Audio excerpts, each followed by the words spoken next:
In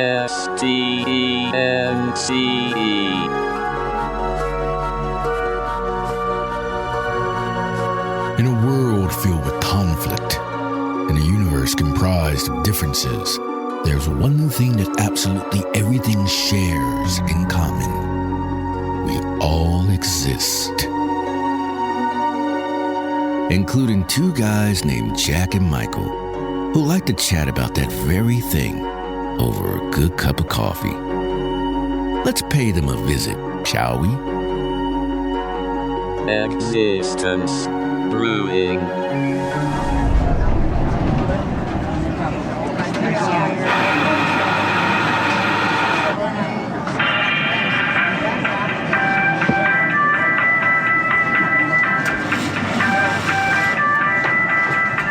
Actually sounds like when AOL goes online, or used to, when you dial up the start of this song. Don't you think so, sir? Oh, I'm sorry. You have a nice day. Have a nice day, sir. That's right. Good.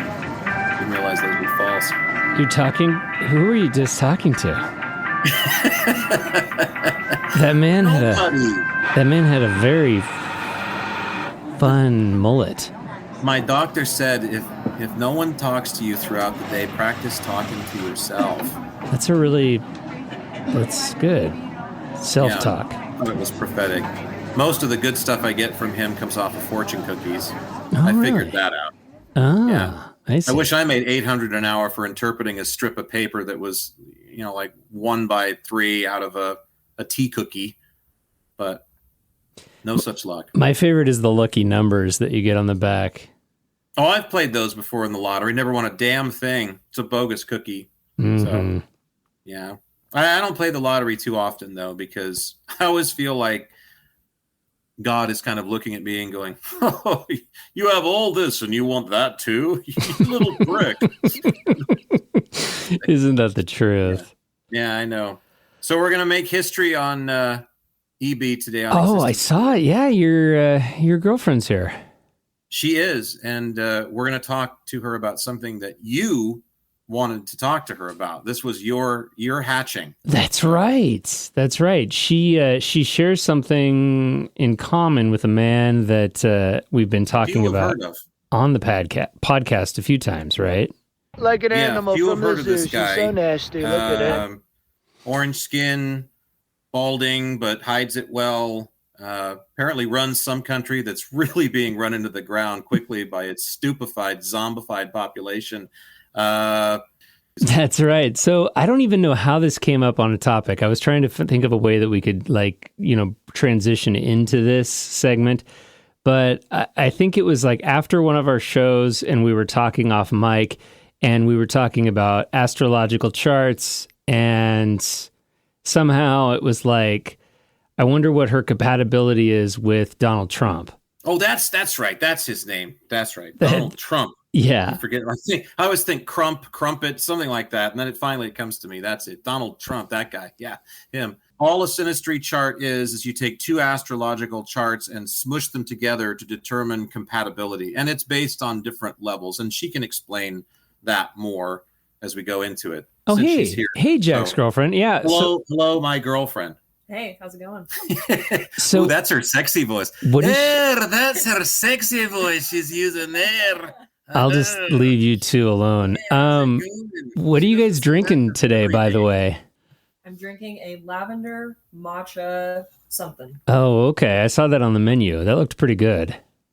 I like purple and green. It's really just that simple. She bases what she drinks on the color of the beverage. Yeah, it's got to be aesthetic, Oh, yeah, it has to be visually pleasing in order for her to actually drink it. To hell with the taste. It's all about the color before it goes down. So visually pleasing before you make it disappear.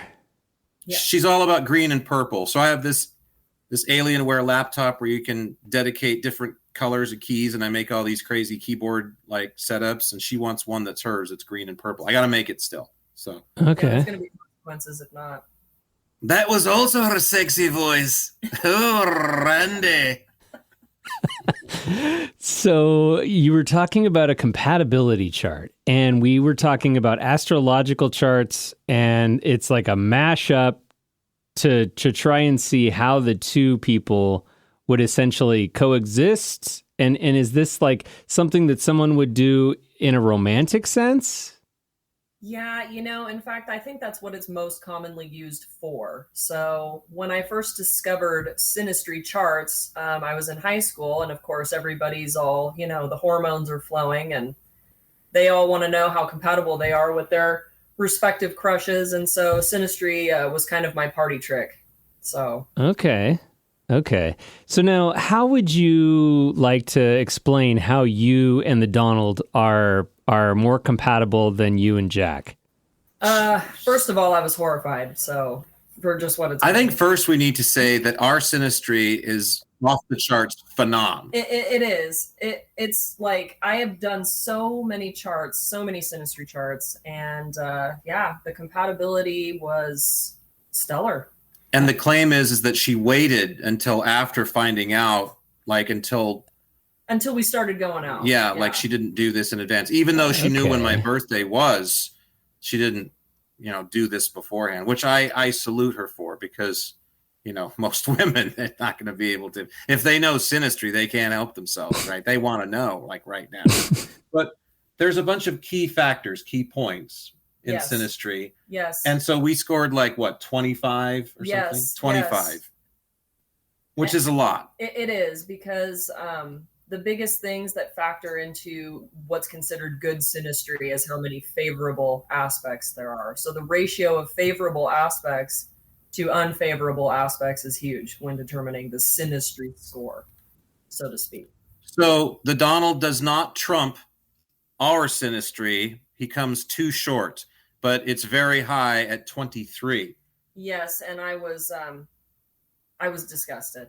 They're both Gemini's, by the way. Cancer sun here, nip, but they're both Geminis.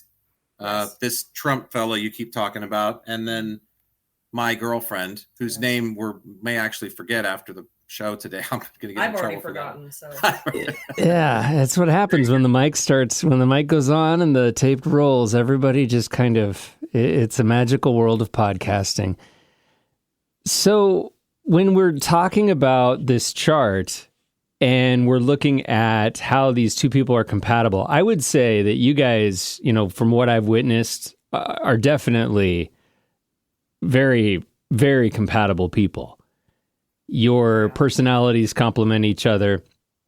So what we're kind of saying, though, is that if she was to ever be in a romantic relationship with the Donald, she could possibly be compatible with him as well.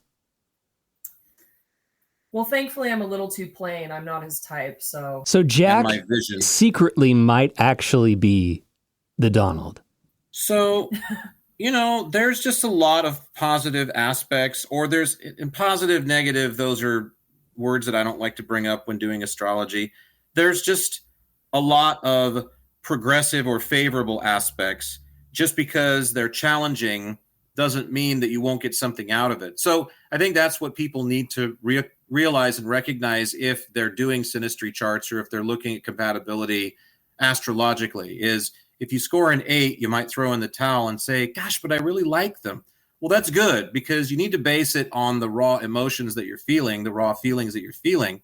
And just because there are challenges that present themselves to you even daily, minute by minute in a relationship, it doesn't mean you're not benefiting from those, but it can't be untenable. You see, so I think that's what we kind of look for, because people always want to run work into the ground and they just shoot for easy. They want trines because trines are easy. So if you natally have something that, let's say, is a trine aspect, and it would give to a proclivity that you would have, like music or art or ballet, it comes easy to you because you can see a trine aspect in a chart. Or something that's maybe a little bit more everyday and less specific, like being outgoing or having people like you or understand you easily. They get you. More people seem to get you, if that makes sense. And then other people where you have squares or more challenging aspects in the same way, then again, that's not as easy for you. It doesn't come as naturally to you. And so it can become a frustration. But the thing we always look at is we say, well, we want the trying because it's just so easy. And the reason why is because we just don't want to do the work that's necessary to put in for the other side of it. Because if this comes easy to you, well, you don't have to work at it. So what's life really worth? When you have squares, then you have not only the challenge in front of you that says, hey, now there's something you can do to stay busy down here. If you're bored, you can work on this, but you also have the energy to deal with it. Squares impart the energy to deal with the challenges, whereas trines, they're not as magnified with the energy because it's not required. It comes too easily. So everybody wants trines, but I remember doing 2 charts at the same time one time for a couple of young ladies years ago that were baristas at the coffee shop we used to go to. And one was loaded with squares and the other was loaded with trines. And of course, all the square girl could say was, I want her chart because it's so much better. And I said, not necessarily. Just because everything comes easy doesn't mean that. I mean, think about how unfulfilling that is to go around and have so many things just fall on you. She has no energy to deal with these things either. So you're the one that's going to have to learn. You're going to learn the most in this experience when it comes to these aspects. So just something to think about when it comes to that. I think the greater question that we need to pose to Jack's girlfriend is, what does a woman do to deal with the innate knowledge, the sudden realization that she is in fact astrologically compatible with DT? That's the big question. So have you been like breathing exercises or Lamaze class for no specific reason? Or I think checking myself into the psych ward is the next step. Really. So when you discover, we just got her out of there. I can't send her back. Oh, that's right. That's right. Insurance won't cover that. So the medication hasn't worn off yet, so I'm a little confused. So when you find out that the Donald is actually your soulmate, what goes through your mind? Pain. Oh, that I was horrified. So I mean, because without getting too into it, I'm not a fan of Donald Trump. Yeah. Just throwing that out there. I will say this though. Imagine that she's a woman in her 20s. She's not a fan of Donald Trump. Right.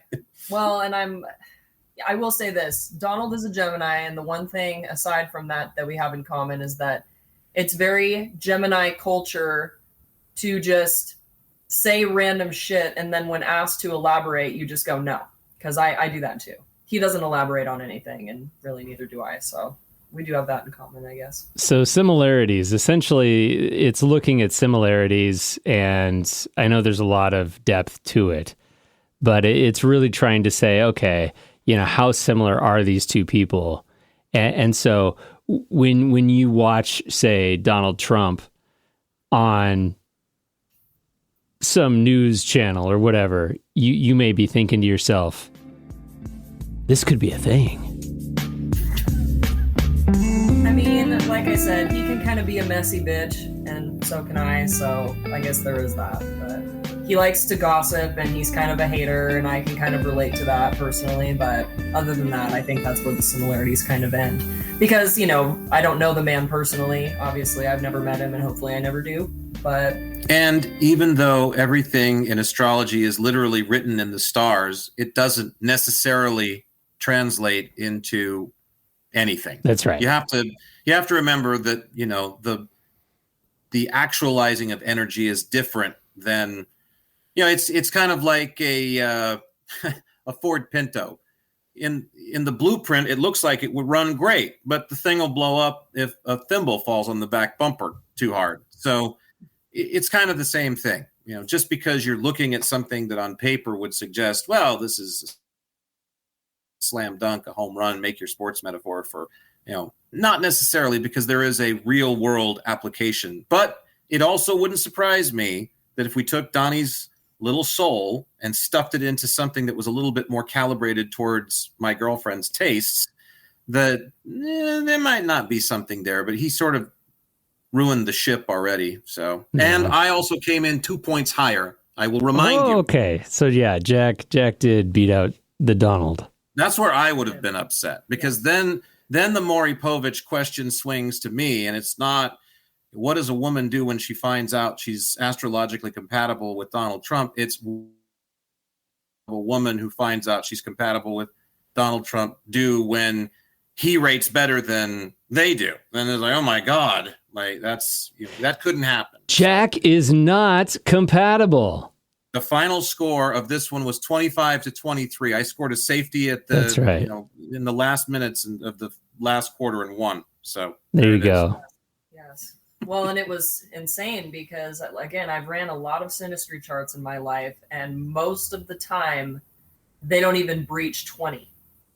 So for us to have breached to 25, that was huge, right? Mm. And then when this hypothetical situation was posed and I ran my synastry with old Donnie, I was pretty shocked. So, because 23 is actually quite high, but we're still looking into the possibility that Donald's not even human, though, so it doesn't even count. So.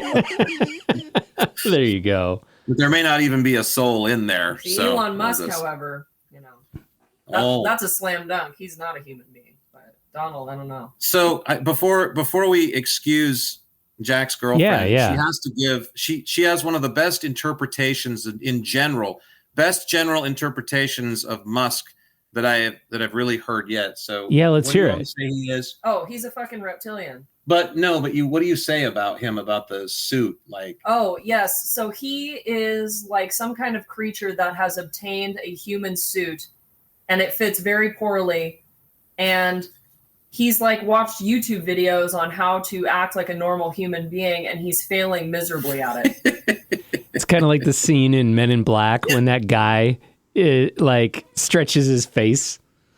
Oh, it's I forget his name. The cockroach is taking over. Like Earl or something. But seriously, think about what she's saying. I mean, put the last video you saw of that thing into motion and go, how right is that? Like how spot on is that? That's perfect. Oh no. He's going to play it. No, I'm not going to. No, he's not going to. I'm not going to. He always tortures me with this gravitas, and he sounds like his voice, because I never paid attention to this guy before really we started talking about him. But ever since I've started hearing that stuff that you play and these other clips, it's like he talks like he's backmasked. He talks like a record that you sit and. Okay, now we have to play it. Now we have to play it. He sounds like that. I tell you, gravitas can be difficult sometimes. Yeah, listen to that voice. I mean. I'll have a large milkshake and fries with it. What just happened there? Okay, well, one of the things that I wanted to bring up before Jack's girlfriend left was something that you and I were discussing off mic a few days ago, which was now that Teslas have become kind of enemy number one when it comes to vandalism. There was a hack that you saw on the internet. You want to talk about that? Yeah, this is on my list today, actually. So apparently people are attempting to distance themselves from their vehicles. They've purchased Teslas prior to knowing what kind of a creature Elon is. Yeah, I don't know. And now they disapprove of his actions under the watchful eye and dutiful comb over of Donnie, and they're not happy with it, but they're not about to give up their Teslas. So there's a hack going around to take the logo off of them.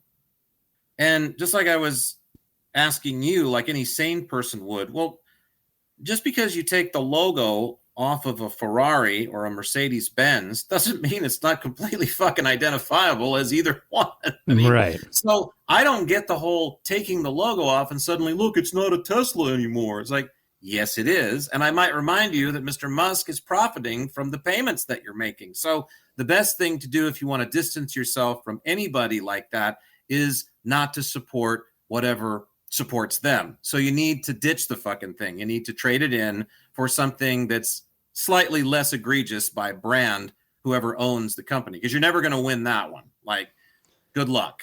Well, and it kind of goes back to what you've been saying all along, which is why would you buy a car, or really anything for that matter, because of, some kind of like brand affiliation, right? And I think people do it all the time. People do it all the time. All along. That's why I don't like Teslas, because people don't buy them to save the environment or cut down on carbon emissions or gasoline. They buy them because they're trendy. And now suddenly they're not as trendy anymore. Sales are down 40% from what I understand. And the barrage that are getting traded in is crazy. There's more Teslas flooding the market on the used front than you could imagine. People are getting rid of them left and right like they're Edsels or something. I mean, so yeah, but not everybody tends to be as observant, let's put it that way, as maybe I can be about those sorts of things, because I'm not following trends. I'm following my own altimeter. Again, none of us are completely immune to being influenced. Thank you. There it is. No one's above being influenced by something or somebody. All of us are influenced by exterior components of the world, but it's just how many and to what degree we're allowing ourselves to go that's the big problem. The mentality is to just be at odds and to just dig in and support whatever team's jersey behind them undyingly, and that's crazy. Those are called zealots.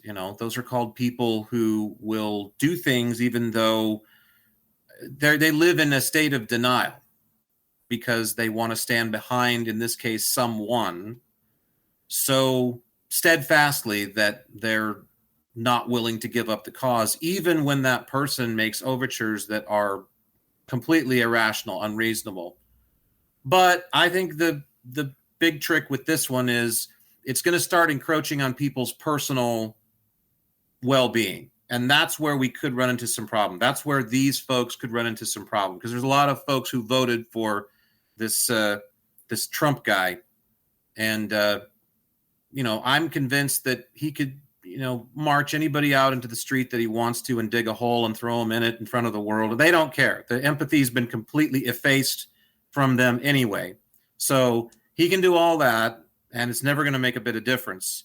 But as soon as it starts cutting into the paycheck, as soon as something that he does takes away my job or cuts into the funding that I'm receiving for my little project, then it becomes personal, and then it may actually start to awaken some people to a reality that they don't want to face. But the other problem is, then what's the end game? Just because that happens doesn't mean we awaken to a reality that's any better, because there's going to be another one waiting around the corner to take his place. There always is. And I'm not suggesting that he's any worse, quite frankly, than any of the scores that have come before. I mean, it's been that way for a long time. We have fundamental problems with how we perceive this experience and go about living and existing within it that are totally transcendent of who the president is or who's running or what parties are out there and what they believe in or their politics or their economics. All that's bullshit. We aren't good stewards of ourselves, our environment, or each other. And that's the problem. And that's what has to change. And it has nothing to do with those things. Those are all barriers that we place in the way to make it even harder. Wow. Right? Well, yeah. So on the heels of that, Michael, she's staring blindly into space again. I get this a lot at home when I go on these kinds of tirades. So we probably should turn my girlfriend loose so she can go have some fun. So well, Jack's girlfriend.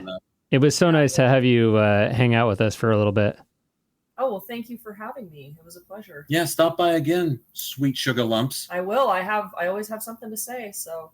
You do. She actually usually talks a lot more than she did today, but I think the butterflies are there. I just got a little shy, That's her sexy voice again.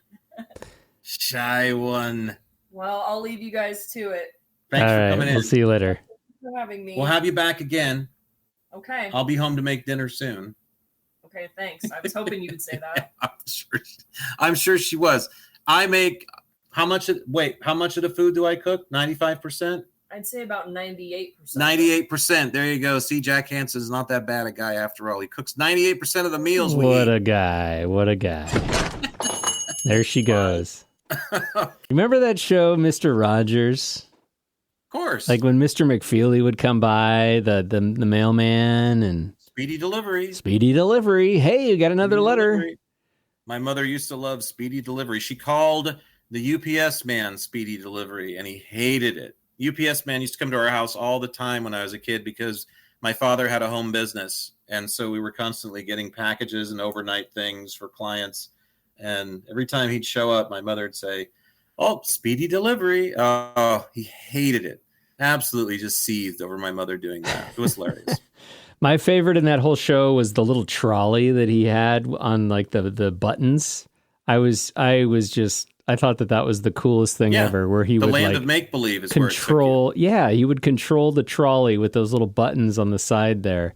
They've since discovered that trolley is actually a gateway. It's the device that you actually is required to go to the only gateway that's known in the multiverse theory, where capitalism produces utopia. And you end up in Mr. Rogers' neighborhood. Yeah. By the way, a couple things about Mr. Rogers' Neighborhood, the land of make-believe in particular. Lady Elaine, the world's first lesbian hand puppet. Thank you very much. No question about it. I mean, I knew even then there was something going on. And my mother, I was just like, "Hey, Mom, what's up with Lady Elaine?" She'd be like, you'll figure it out, son. I think I've already got it. You know, I'm pretty sure she's bunking with Henrietta Pussycat, isn't she? And it's like, yes, yeah, you're reading between the lines. So, and then the thing between Exie, the sordid affair between Exie and Henrietta, that's well known. I used to crack up my friends with a routine in school. I had all these routines in school, and one of them was about King Friday. And I always used to speculate. I always used to say, how the fuck did King Friday take over anything? And he's a usurper. He's a king, right? So his kingdom had to have come from somewhere. So he obviously like built it or usurped it and controlled it. And he did this all with no fucking arms. He's got two hands sticking out from the side of his body. I know, right? I'm going to destroy you and everything you own if you don't give me this kingdom right now. It's mine. And he did it. How do you run a kingdom with no arms? Killed me. Here it comes. The purple panda scared the living bejesus out of me too, by the way. There is something odd. I love all living creatures, you know that, but all lovers of all creatures like me have their one or two, or their assortment of things that they're not as sure about. Like Jeff Corwin always said he didn't like to work with the primates, but he'd let a spider or a poisonous snake crawl in his pants all day, no problem, no big deal. Yeah. And in the Ace Ventura movies, we found out that Ace didn't like bats. That was his thing. He loved all living creatures. He'd let spiders crawl on him and, monkey shit on his head and no problem. But bats were his weird thing. Pandas are kind of like mine. There's something just not right about pandas to me. I don't know why, but because I love pandas. I love the pandas. I want them to thrive, but they're strange to me. King Friday, there was something strange about King Friday. It seemed like the puppets in Mr. Rogers' Neighborhood. Now, I understand that, in the early years of Mr. Rogers, there was probably some really low budget production values. But King Friday and the puppets, those were just kind of creepy. Well, yeah, but not all of them. But I think it was the insinuations. It was the relationships between them that were suggested that were the problem. Like I said, Lady Elaine clearly paid female prostitutes to come over. First of all, she looked like Jane Pauley. She looked like Jane Pauley with like a much bigger nose and big rosy cheeks. And of course, Fred Rogers voiced all of the characters. So yeah. And he gave her that thrushy, that constant thrush voice, that, oh, look, it's you. It's kind of like the pre-Marge Simpson, before Marge Simpson came along and perfected we're going to the land of make-believe. It was the precursor to that. And then Exy is, he's a sly devil. He's hitting on everything that moves, and he's flying over to Henrietta's place constantly. And then Henrietta's getting it from Lady Elaine too. And by the way, Lady Elaine lived in a merry-go-round. What does that tell you? Let's play Lady Elaine here. Yeah, anyway, but we loved Mr. Rogers. It was a great show. And Fred Rogers, he actually just celebrated a birthday a few weeks ago. What a phenomenal dude. I read a great biography about him when I was in high school, working at the library of all things. And that's really where I kind of learned a little bit more about his life and how he came into the children's television world. And he was a Presbyterian minister, I think. He may have been Lutheran, but I think he was a Presbyterian minister now that I remember too. Just a really great human being. He's too soft for this world, but thankfully he found his niche. He found his groove. And so he was well insulated from the evils of the world. And he had a great message for all of us, which was similar to so many people that come through here and try their damnedest to get us to stop hucking stones and be kind. But okay. And I know it's, well, Jack, you're one to talk. You call people names. It's like, yeah, but I call the right people names because they need to pull their head out of their ass. And once they do, it's like, hey, look at this. You joined us. So. All right, sport. Boomerang, toomerang, soomerang. That was Lady Elaine. Did you? You're still in the garbage can. Oh, am I still in the garbage can? Sorry. Mm-hmm. Yeah, no, that was Lady Elaine. What did she say? Boomerang something.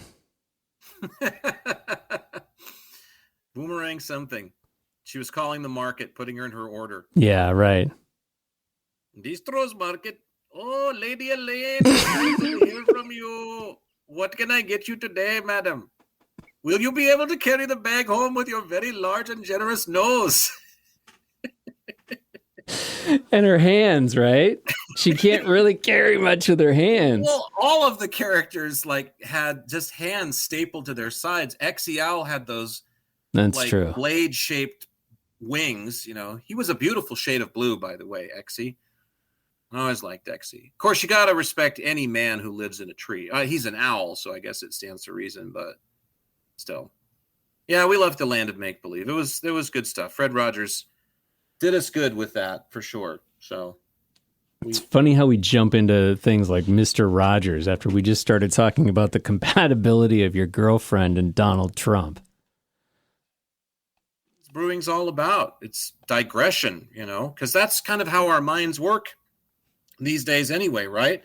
That's right. Like the attention spans are so limited, and maybe it's because there's just so much to explore. We have all this content out there.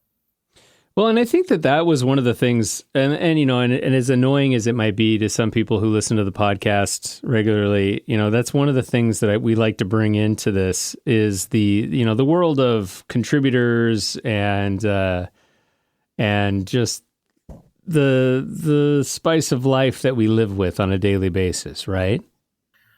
Well, it can't all be philosophy and that stuff. I mean, it's just it can't all be too serious too often. I mean, the whole design, I think, if there is a design, is just to try to make some of those subjects a little bit more approachable and realize that not everybody who practices them is quite as stuffy and serious as they might seem. They're not quite as stolid as they might come across. And also that there's a good mixture of both that's necessary, that the two can coexist. You can have some of these virtuous things playing for you. You can have this stack of verities that is really thick and still joke around and have some fun with life. It's one of the things that I've oft heard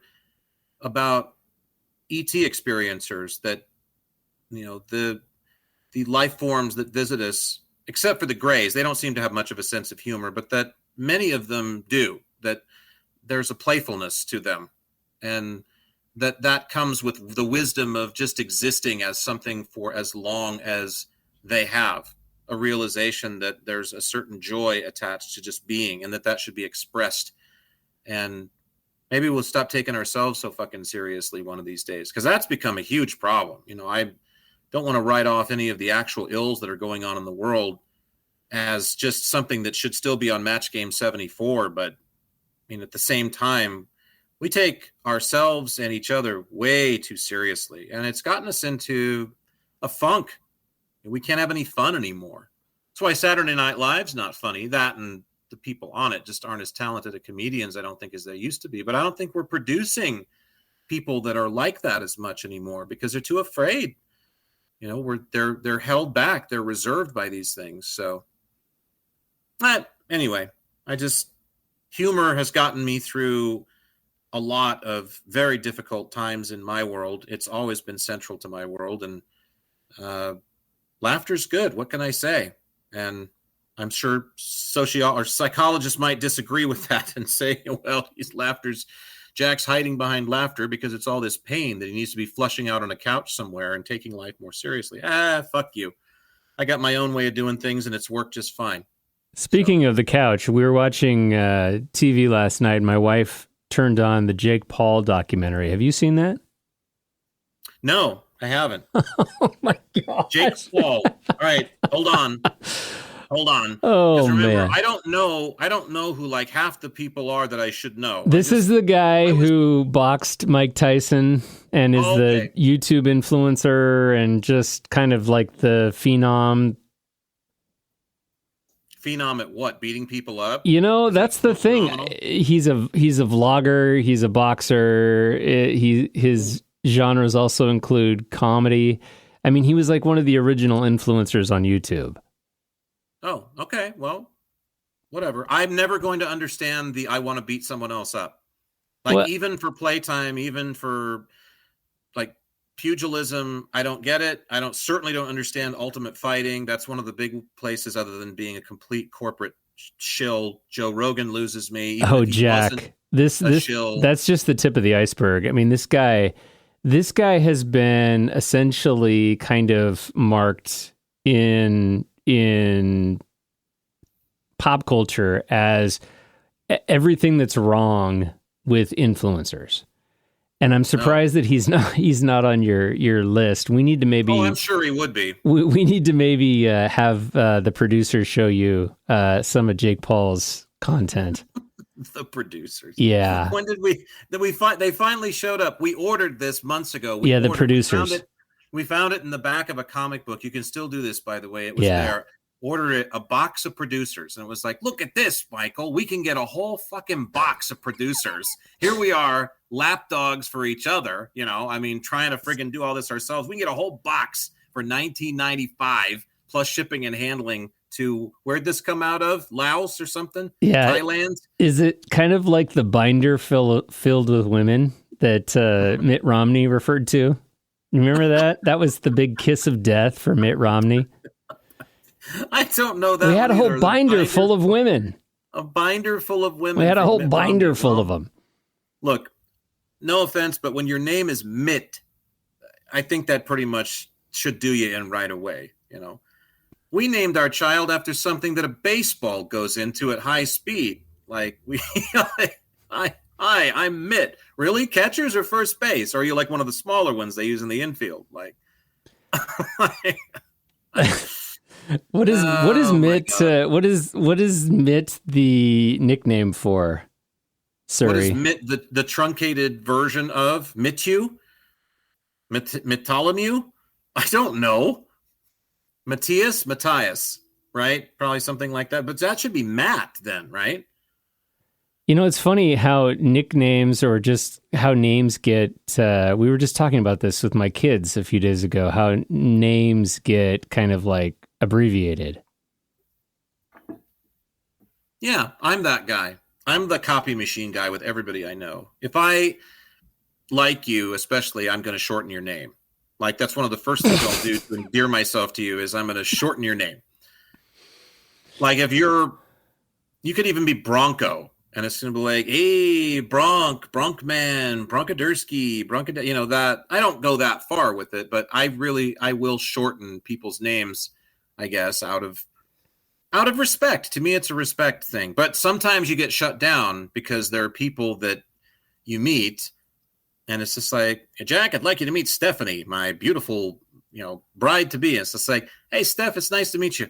That's Stephanie. And he's like, oh, whoa, okay, I got it. You know, we insist on all 3 syllables being said because Steph just wouldn't do. Yeah, and I get it. If you're like, well, maybe it's a little early for that. You have to get to know me before you can shorten my name. I respect that. I love the internet. There's a whole subreddit on this too. It says, no, Mitt isn't really a name in English, though it could possibly be a nickname for Milton. Milton. I had an uncle, Milton. He drove a bread truck in Montana. No. Absolute hand to God, no shit, not making that one up. That's a true story. Uncle Milton drove a bread truck in Montana. And so people could have referred to him as Mitt. And yet they didn't, because why the fuck would anybody do that? What is a mitt? It's something you put on your hand to catch a baseball. It's the only thing that a mitt is. A mitt doesn't have any synonyms at all. Can you think of anything else a mitt is? A mitten, yes, a mitten goes on your hands, or a kitten's hands to be a mitten in kittens, or a kitten in mittens if you prefer, which I do sometimes. But mitt is only something you use in baseball. It's nothing else. Not that I'm aware of. And then it says, then somebody, of course, says, well, maybe it's short for mittens. Mm-hmm. That's what I'm thinking. He doesn't look like a mittens to me. Well, what I don't really understand is why should someone so thoroughly banal be given such an interesting name? Why should some suit and another one of these? And look, I don't know much about the guy. I'll be honest. I kind of know who he is, but you know, why should another politician be given one of these names? What is with these politicians' names too? Because we've got a few of these running around. And they go beyond like Doc or Gecko or something. They have these weird iterations like Mitt. You know, that's a good one. I can't think of any, of course, off the top of my head, but Strom, you know, Strom Thurmond. Wasn't he like a senator from Alabama or something for like 67 years? Like he was the Monopoly guy by the time he was finished. This was a guy who was born with a monocle in his left eye. And it was like a piece of afterbirth or something. And they just left it. And then suddenly his first term in the Senate was at age 8, right? He's down there. I think we ought to tack on a rider to this bill. I don't know. Yeah, I can't remember what name my kids were referring to, but they were just racking their brains over why would people name that. It was hilarious. Well, don't get me started on names, because people like name their children after cars and like corn chips, and it's really bad. Really, really bad. And the worst problem to me is, look, I don't have anything against interesting names, but when parents deliberately try to make up for their hopeless banality by naming their children something interesting, it drives me crazy, because it's like, you got no business imparting your child with an interesting name when you yourselves are not interesting. So just settle on something traditional. There's nothing wrong with a recognizable name. Well, and kids today kind of have made up names. Have you ever heard that? They really do. And that's what I'm talking about. That's what I'm saying is parents will sit down and say, oh, honey, we're so uninteresting and bland and vanilla, and we know it, and yet we're going to have a little one, and we don't want the world to know that, so we can't name them Alex or Tommy or Timmy or Tugger. It has to be something interesting. It has to be something that will say his parents were really interesting people, because it's all about us in the end and not our child after all, right? So the top 10 names for baby girls last year was Olivia, Amelia, Emma, Sophia, Charlotte, Isabella, Ava, Mia, Ellie, and Luna. I might point out 8. Remember, sounds matter in life and phonetics and what they mean to our ear. 8 of those names that you just said ended in That's true. 8 of them. Okay, well, wait till you get to the boys. Here, it's the same thing. Noah, Liam. That's the name. That's the name that we were like, what is that short for? Liam. Liam is a very old Yeah, name. but what is it short actually. for? I mean, I was going to say it's probably like short. It's probably a Scottish name that you would like refer to as William. I don't know that it's short for anything. I don't think it's not like Leo is Leopold. I think Liam is just Liam. Liam, Oliver, Elijah, Mateo, Lucas, Levi, Ezra, Asher, and Leo. Mateo, that's a new one, and it's Mateo. fifth. Yeah, Must it was be just some the top Disney 10. prince, right? Probably. There's probably a copyright on it. Because you shouldn't have said it. We're going to get charged. Dang. Now our video is going to get flagged.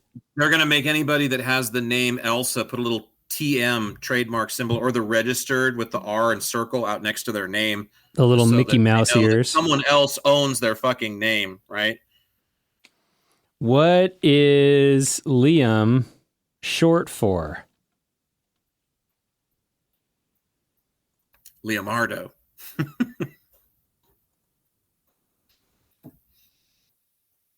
It's an Irish name. Irish. I was close. I said Scottish. And it's or the old Germanic of William. So yeah, not too far off. Willem. We were looking at names not that long ago. What does Buell mean in German again?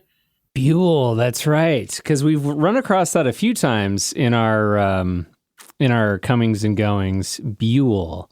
One who hails from the hills. What was it? The Buell. A William who comes from the hill country. So literally a hillbilly is Buell. Hi, y'all. My name's Buell.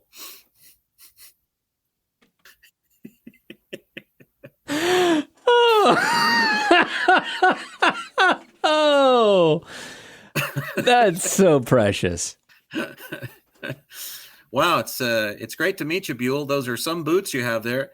Aren't they, though? I stole those coming into town, actually, off a dead guy. At least I thought he was dead. Who cares? May have been sleeping, but it doesn't matter to old Buell as long as he's rocking the boots.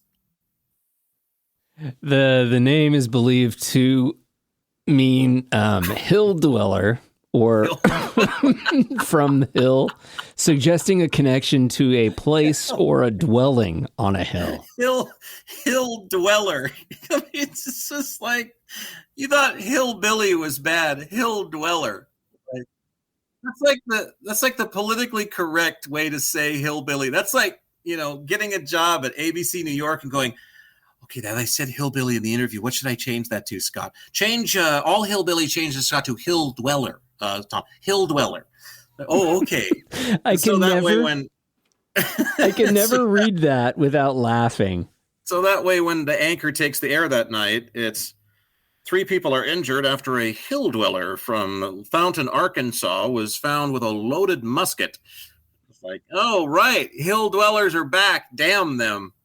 It sounds like that's actually a sci-fi original they haven't gotten to yet. That's a spin-off for like The Hills Have Eyes that they still need to do. Hill Dweller.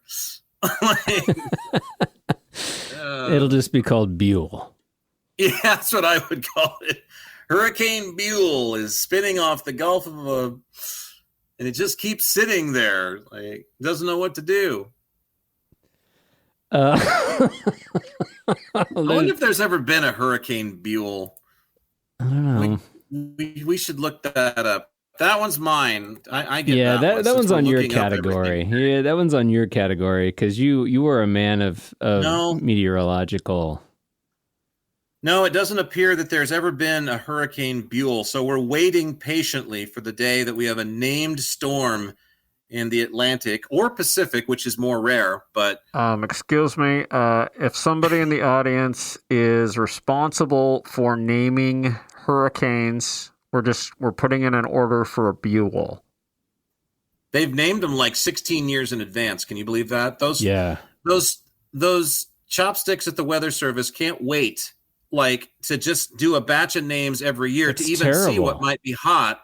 I think they should follow trends, right? Just like everybody wants. Then we could have Hurricane Elsa that would blow in like a wintertime hurricane. And, oh, look, it's just like Frozen and it's magical. How many people are dying? Hurricane Elsa's wonderful. She's killing all of the bad people. Yeah. Or but instead, they Hurricane literally Liam. they've done the hurricane names for the next 20 years in advance. They've done them, and it's just like, why? That's ridiculous. Why don't you wait? Just do them every year before hurricane season starts. Have a big convention at the fucking Marriott in Savannah, Georgia, or something like most normal groups of people do. Right? They're going to go expense $2 million on the federal government from NOAA to go have this thing and say, yeah, we're here at the hurricane naming convention and we're up to F, but the drinks are still flowing. We got days left here. Right? Yeah, you can't say that out loud anymore because, I tell you, gravitas can be difficult sometimes. Oh, God. We're going to get Doge on the case, and then they'll have to cut all of the expenses that Buell has for the convention, the hurricane naming convention. I'm sure this is already a meme, but surely someone has fashioned a Mr. Bill that looks somewhat like Elon Musk and placed the I remember Mr. Bill. The caption underneath it, play Doge. Right? That's precious. Does he even know what gravitas is? Like, it's like, hey, Musk Man. Like, Musk Man, by the way, was a Masters of the Universe character that didn't quite make it to the final, drafting board. He was on the list, but he didn't quite make it there. Like, it was supposed to be Evelyn and Elon Musk, but Elon they scrapped, and so Evelyn wound up fucking Skeletor instead, so wasn't she lucky? Oh, I remember Mr. Bill. These were like PSAs. It's time for Mr. Bill's safety tips. Mr. Bill was, I believe he made his debut on Saturday Night Live, and he was, he was always in peril with Sluggo, and always getting smunched or mashed, or the gag was basically Mr. Bill was this delightful little happy, jovial Play-Doh guy, and he always met with some kind of ill happening and was smushed. And Sluggo would do it half the time because Sluggo was the bad Play-Doh guy. But I say we roll out, like I said, play Doge. Doge is just or maybe we can have what's her name from The Sound of Music. Julie Andrews. Is it Julie Andrews? Is Julie Andrews The Sound of Music? Who's the short hair? Is it Sandy Duncan I'm thinking of? It's one of those 60s films. And so I'm thinking, a doge, a female doge. That's not allowed because Elon, something. We should have AI create a song for us on Doge. Put it to work. That would be great, wouldn't it? Is that, that brings a really good question to mind. Is a Doge a female John Deere? Well, a Doge, we were talking about this, I think, a few episodes ago. A Doge is a name for a dog, a lap dog. I think we should ask Buell, because if anybody would know what the son or daughter of a John Deere tractor would be, it would be Buell, right? That's true.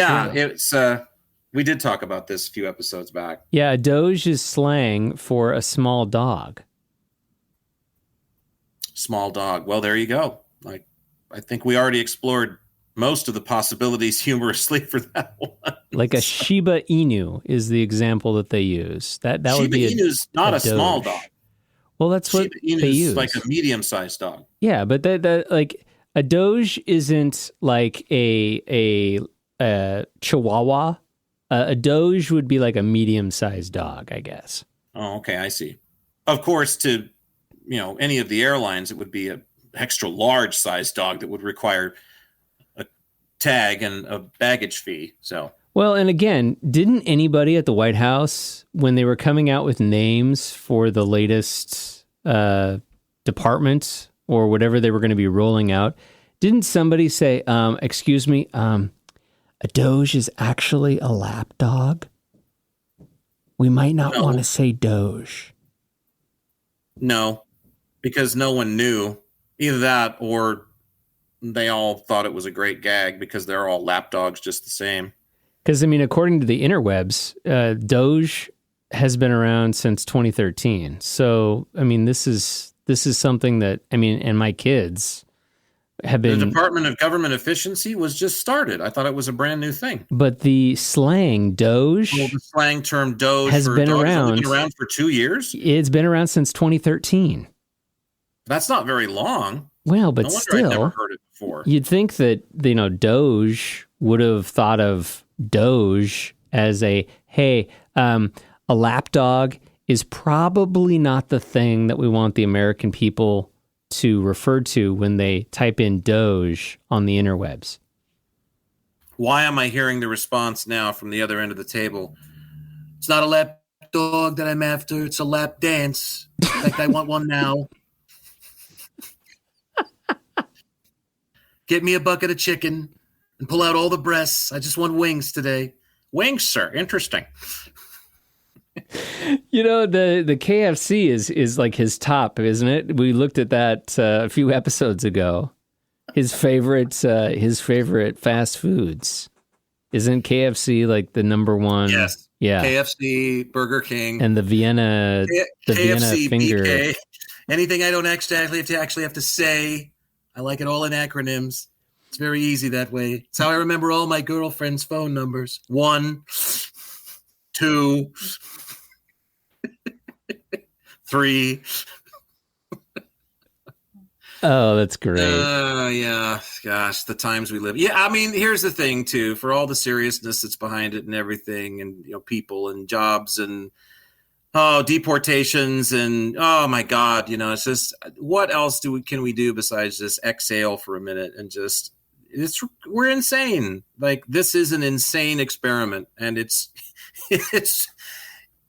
reaching China syndrome very quickly. So, like, how are we not supposed to stop down and just laugh about what seems to be our inevitable fate, which is, you know, Buell? Like, it's just, fossil fuels have turned us into fossil Buells, my friends. And so that's just pretty much all I have to say about it. So I know the out music is coming here real quick. We got to wrap up, but, I want to throw in here that we were going to play. I wanted to play because certain bumper music that we use gets us flagged on that particular place that we put our work. And if it's copyright protected, if it's intellectual property, it belongs to someone else, and we're not paying them to use 12 seconds of it for our stupid podcast so we can leave the damn thing on some kind of a musical note that we want to, or by choice. It gets flagged and they take the whole damn thing down, and then Michael has to re-up it and we have to redo it since he's the one who messes with that. So anyway, I was telling Michael the other day, he's kind of a prog nut, and it's more of a recent thing, and I've been a prog fan for years, but Gentle Giant, a couple great songs from them. Little Brown Bag, you got to check that out. And then I wanted to play the classic 2 Weeks in Spain, which is basically like a Monty Python track. It's just, Gentle Giant was a British progressive rock band, and they used to play these longer flute-ridden suites when they first got going in the early 70s with these fantasy-themed album covers. And then as that fell out of vogue with audiences, they tried to shorten their tracks and become more accessible. And so they have a couple albums in the early 80s, and one of the albums is Giant for a Day, and they have one called The Missing Piece, and I don't remember what album it's from, but 2 Weeks in Spain sounds like a Monty Python larf, with them literally just going 2 weeks in Spain, 2 weeks in Spain, 2 weeks in, over and over and over and over again. It's from The Missing Piece, yeah. Michael had to check it out,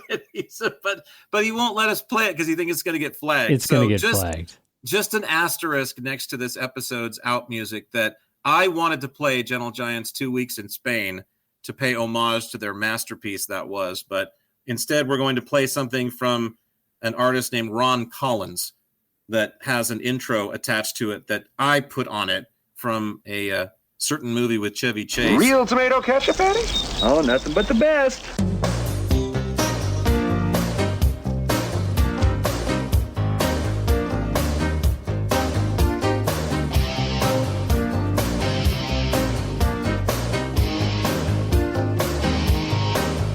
Well, I never knew the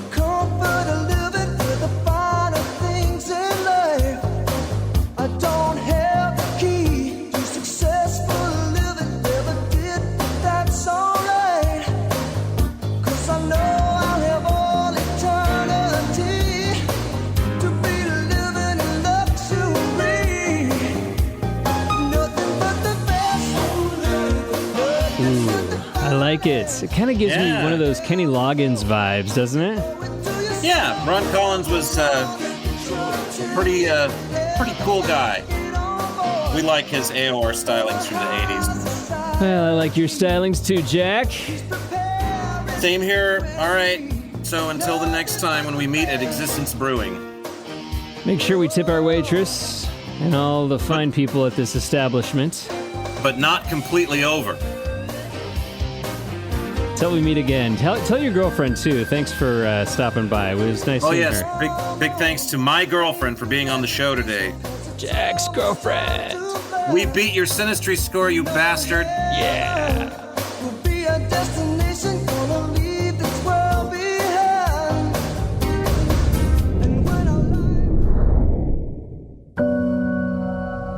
Well, it looks like Jack and Michael have finished up their latest chat about all things existence.